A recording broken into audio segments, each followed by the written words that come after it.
I am really thrilled to be here with you today. I see we've got air miners from all over the planet.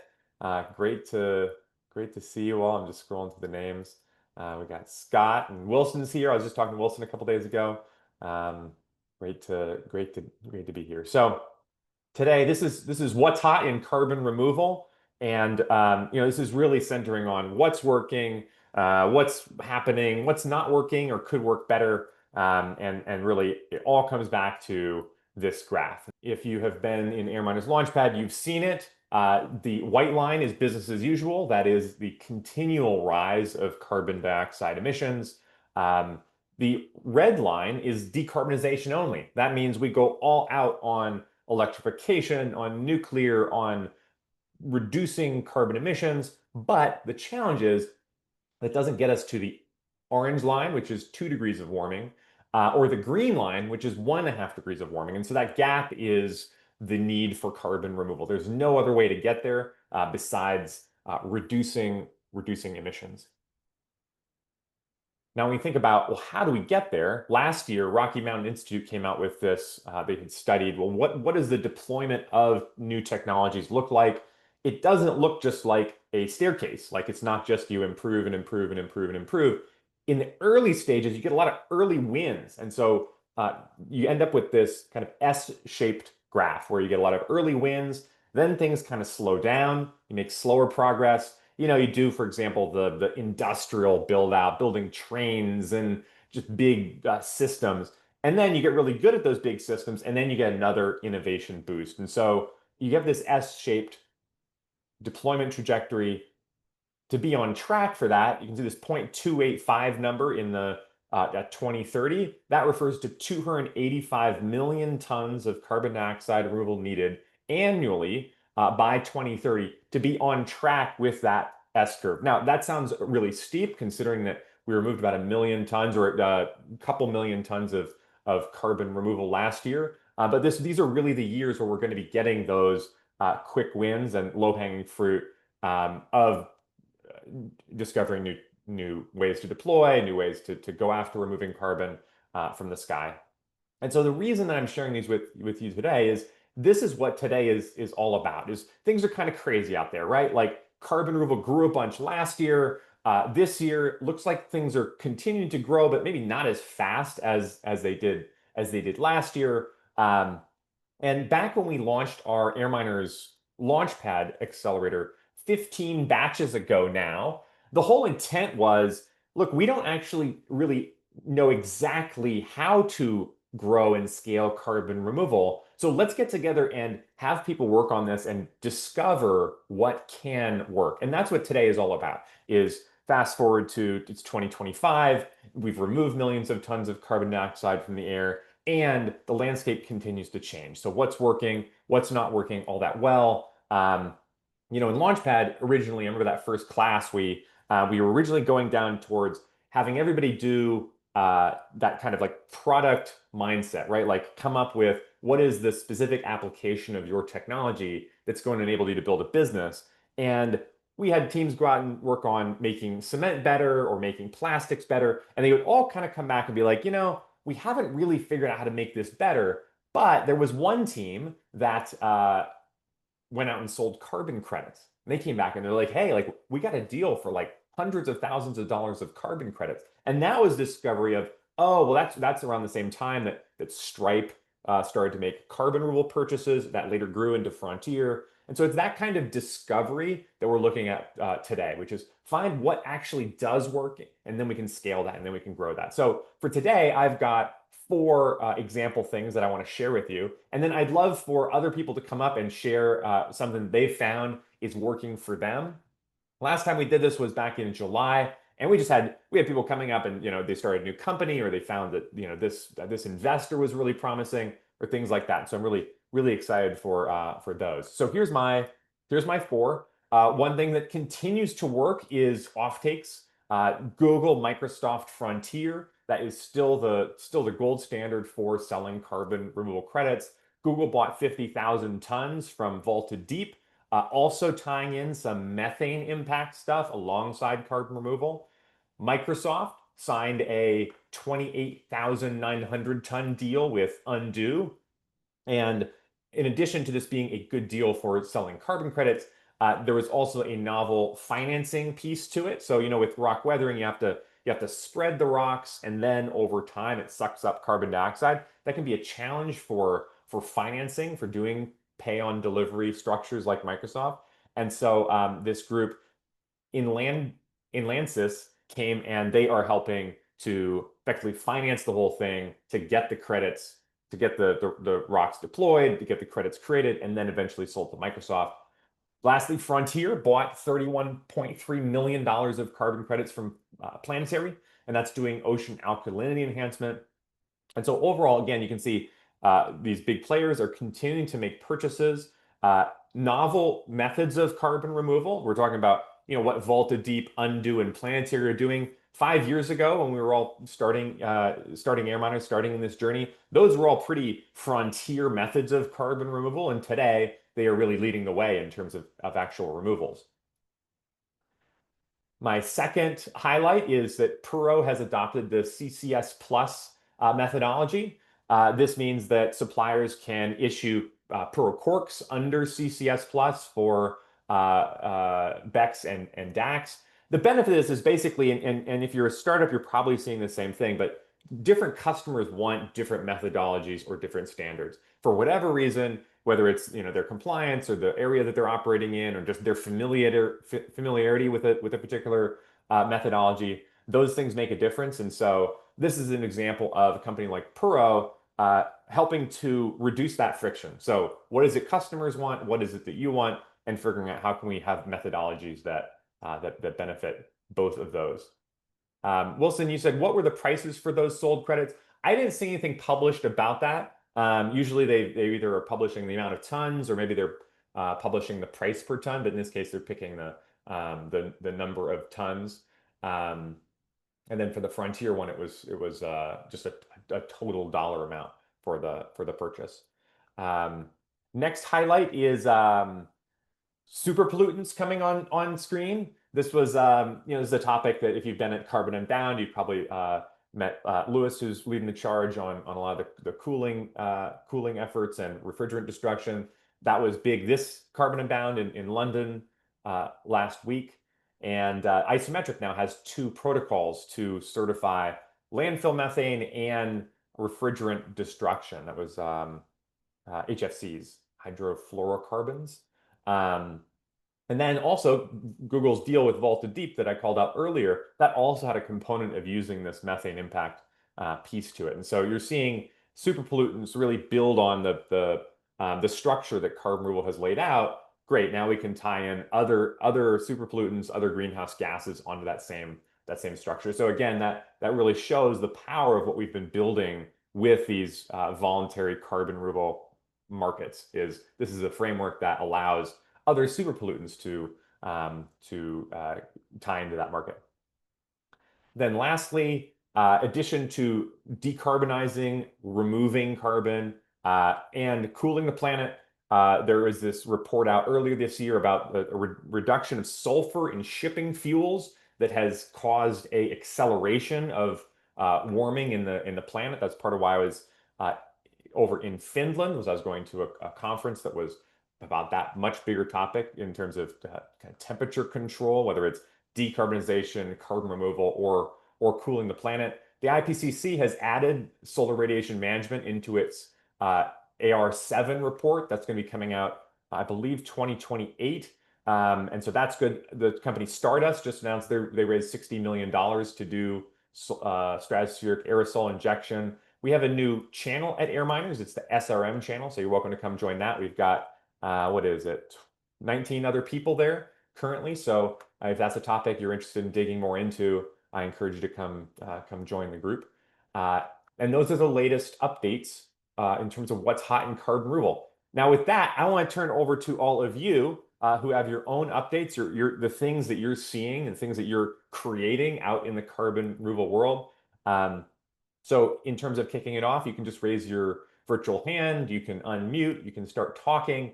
And really keep it, in terms of what is it, it's here's what's happened and here's what this means for carbon removal more broadly.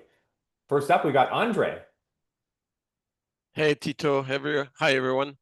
Um, I work in the mining sector, and what I'm discovering is that every major mining company has made commitments to emission reductions.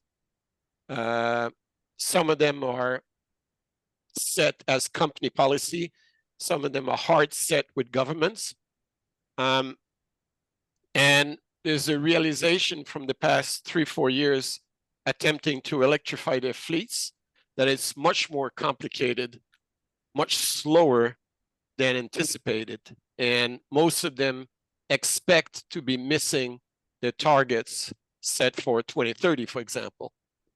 And now I'm getting interest in what we're doing because they're looking at carbon removal to compensate for the excess emissions over their commitments. So that's now a market that is appearing before our eyes, and we're keenly interested. The fly in the ointment is the government acceptance of the carbon removal. So, for example, we're working with Boliden in Sweden, at their mines in Sweden, and Boliden is asking us, are the carbon credits that you generate, will they be recognized by the EU ETS? And I say, well, we have a service agreement with Isometric. We follow the Isometric protocol. Isometric will register the carbon credits, but that's not EU ETS. And so there's this discrepancy that we need to resolve, and that's the bottleneck for us right now. Okay, good updates. Thank you. Yeah, I mean, as you see, people are missing their decarbonization targets. They're saying, or they're missing them because the cost is this, and they come to you and they say, hey, we don't want to spend this much. Can you do this can carbon removal offer a way to do this for cheaper? And it sounds like the ETS markets are important. Always encourage people to get a nuanced conversation going about ETS. Often things about compliance markets that are many, many years, for example, 2032 has been talked about as that's when carbon removal would be added to ETS. You can use the ongoing conversations with CRCF in terms of creating the methodology for the EU. And hey, always an opportunity to say, you know what, this isn't an ETS yet. It means you can get in at a lower price and get in ahead of everybody else once to be prepared for ETS coming online. Awesome. Thank you, Andre. Next up, we've got, I see iPhone has their hand up. Hey, iPhone. Joe, what's happening? Yeah, I'm sorry, I don't have my name in my phone, but as I think you know, we are using very special and very large growing biocrops to capture lots of CO2 per acre per time period. Our actual cost is about $35 a ton, okay, which is amazing. And then we convert the resulting plant material into a variety of bioproducts, including biochar that can long-term sequester the captured carbon. Uh, what's missing, we need a comparative analysis. What are the top 10 plants and trees that capture the most CO2 per acre per time period? UC Berkeley was kind enough to do a limited analysis of pine trees, switchgrass, and biomass sorghum. I hope that air miners can help encourage others to step forward and do a broader analysis. And one of the benefits of our process that needs more attention is that we can multitask our crops. So in addition to capturing CO2, it turns out that they are fantastic in pulling excess nitrogen and phosphorus out of watershed farm soils to prevent algae bloom. It also turns out that they are a superior poultry house bedding when ground into a bedding as an intermediate step in their total usage. They're better at extracting moisture and other problematic things in poultry houses, ammonia, for example. And then we can collect the litter and create a nutrient-rich biochar, which has a number of market applications in addition to the just the standard injecting it into the soil. So there's some cost share benefits there. The first word of my patent is the word combined. To the extent we combine several activities, we can share the cost across several of those activities, making each of them less expensive than it would otherwise be. So I think one of the things that's missing is a strategy that can help maximize the potential of nature-based processes by helping us all understand what are the top 10 plants and trees that max CO2 capture per acre per time period. Cool. I love it. Joe, if people want to get in touch with you about that, I see Wilson saying bamboo's pretty good in the chat. Would you put your contact information in the chat? I'll do that, but what I just want to emphasize, what happens is everybody has their favorite crop or tree or whatever, and they promote that. We don't have, we're ignorant, if you will, as to what are the actual deliverable capabilities of each plant and crop of preference. So Yeah. I want to stress that, because we're going to get to a point where the world's budget for mitigating climate change is going to be limited, and there's going to be a need for trying to figure out what are the most productive, least costly, multi-benefit ways of mitigating climate change.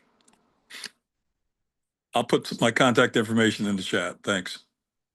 Okay, awesome. That sounds good. And love the vision of look, it doesn't matter what plant it is, we understand which ones are the best at soaking up carbon dioxide. Awesome. Next up, we've got Sharath Rao and then Phil.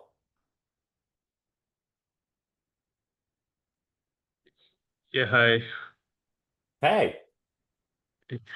Yeah, so interestingly, so I we had this is I'm calling from India. I mean, I'm joining from India, Oh New wow, thank Delhi. you. What Yeah, time is it there? Dang. it's around 10 o'clock in the night. Oh Yeah. wow. Wow. Well, glad you're here. What yeah, tell us what are you seeing? Oh yeah, so the couple of things. One of the interesting developments over here in India is we just last Friday, the government of India, the Department of Science and Technology has uh, basically shown quite a lot of interest in specifically on enhanced rock weathering.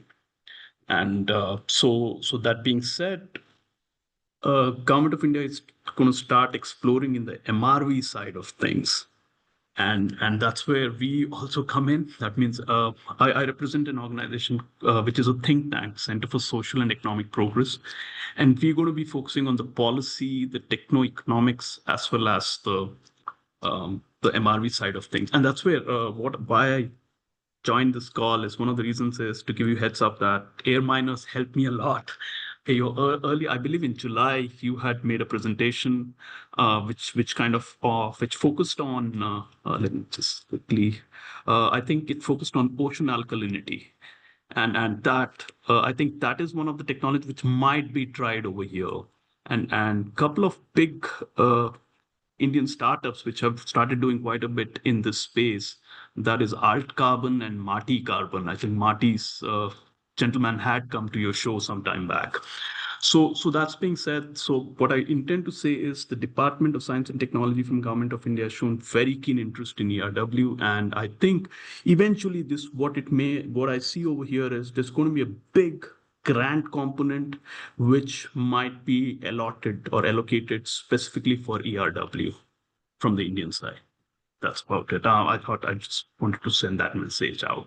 Yeah, that's fantastic. It sounds like so you're coming in from the think tank perspective. So you're zoomed out a bit, so you get to see all these things. How open are you to if people want to get in touch with you, making your contact Sure. information available?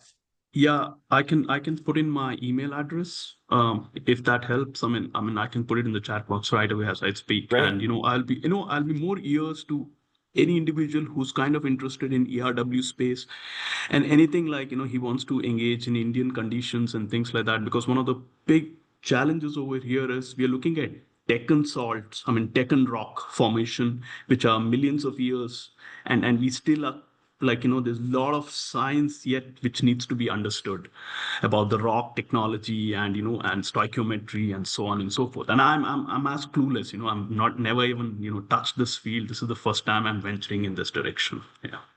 So Great. And yes, it sounds like I'll put in the email address right away. Yeah. good. Great to get people in touch with you, and would love to see there being more grants, given that, the role of research for rock weathering is really key. And so more grants would be awesome. Next up, we've got Phil. Hi, everybody.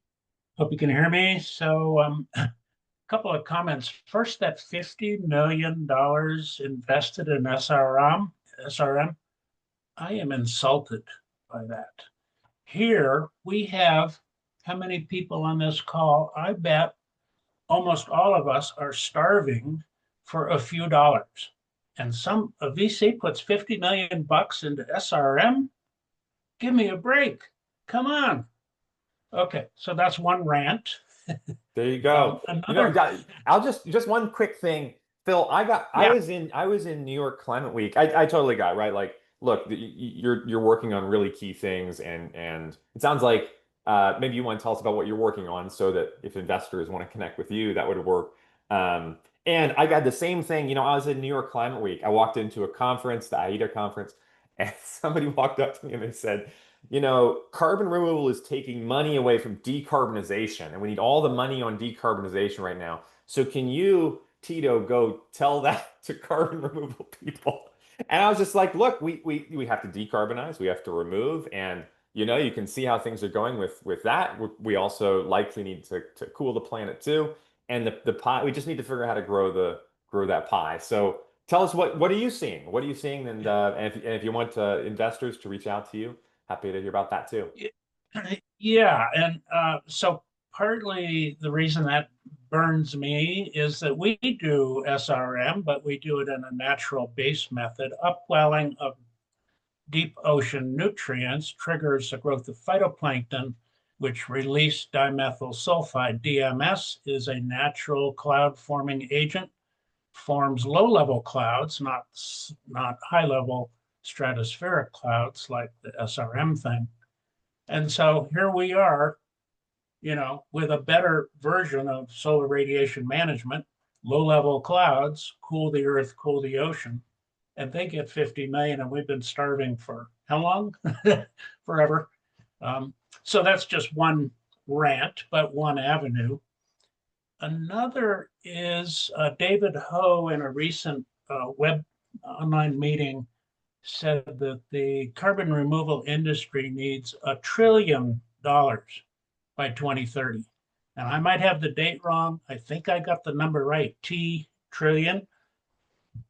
How far away are we from $1 trillion? Even the 50 million is a tiny fraction of $1 trillion, right?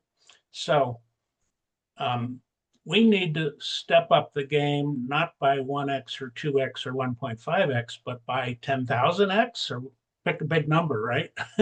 There's a lot of zeros greater that we have to get to. So Tito, here's an idea.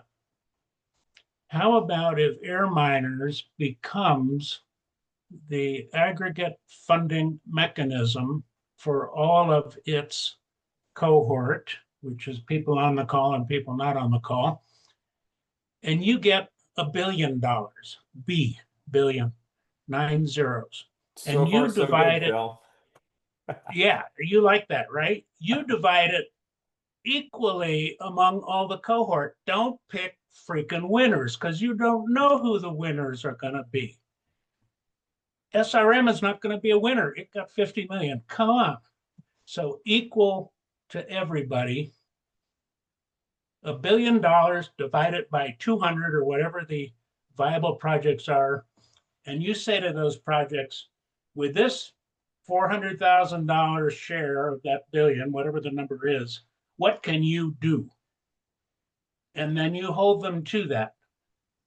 Okay? And over whatever time period they spend the 400,000 that you're going to give them, and they get to that milestone. It might be a month, it might be 6 months, it might be 2 years to get to that milestone. You got to go milestone by milestone, but you can't exclude anybody with a half-baked idea, because we need all the ideas. So get your butt on the road and raise $1 billion and divide it equal among all of us. So there's my idea for you. And we'll Okay, give sounds you a good. 10th of 1%. Perfect. As they say in the movies, I volunteer as tribute for that idea. If anybody like to discuss how to do fundraising for $1 billion carbon removal fund, I am all ears. And with the Air Miners Accelerator, we have our 15th batch that's just wrapping up. And so you are welcome to come hear more about that. I'm going to show you a quick slide for that one. We've got Air Miners Demo Day coming up. That's next week. We've got our 15th batch of teams covering the Buyers Demo Day on November 5th and the Investor Demo Day on November 6th. If you are in the works for a purchase of carbon removal credits, come check out Buyers Demo Day. If you're an investor, if you're looking at investing in carbon removal companies, if you have friends who are investors, if you have friends who are saying, hey, I love investing, or I invest in this cool company, send them to Investors Demo Day. There's the link, luma.com/airminersdd. Would love to see many of you there as we kick off more funding for carbon removal. Phil, love the idea of $1 billion fund. Love the idea of investments into every single Launchpad company. That's been a dream for a long time. Would love to make that happen. And then lastly, before I let everybody go, we have the first ever carbon removal pavilion at COP30. After 30 years of carbon removal, we finally have the first ever carbon removal pavilion in the heart of the Conference of Parties at the UN. We have a WhatsApp group. There's a QR code, so if you're headed to COP in any capacity, get on that WhatsApp group. It's an Air Miners WhatsApp group for everybody that's going. And then check out the CDR30.org group. They are organizing the pavilion, and they are taking volunteers for not just in person, but also online. If you want to be involved in the voluntary in the virtual program, come check that out. Andre, I see your, can we retry Investor Day, or does it remain as a one-shot pitch? We have it as a one-shot pitch and open to conversations about doing it differently, because our bigger mission is how the hell do we scale carbon removal? And so that's the larger vision there. Awesome, everybody. Thank you for being here. I look forward to seeing you all at the next What's Hot in Carbon Removal. I really acknowledge everybody that shared from around the world in all these different time zones about exactly what you're seeing and the pieces that you're seeing come together. That's how these things really happen. So thank you all. And I look forward to seeing you all in the next one.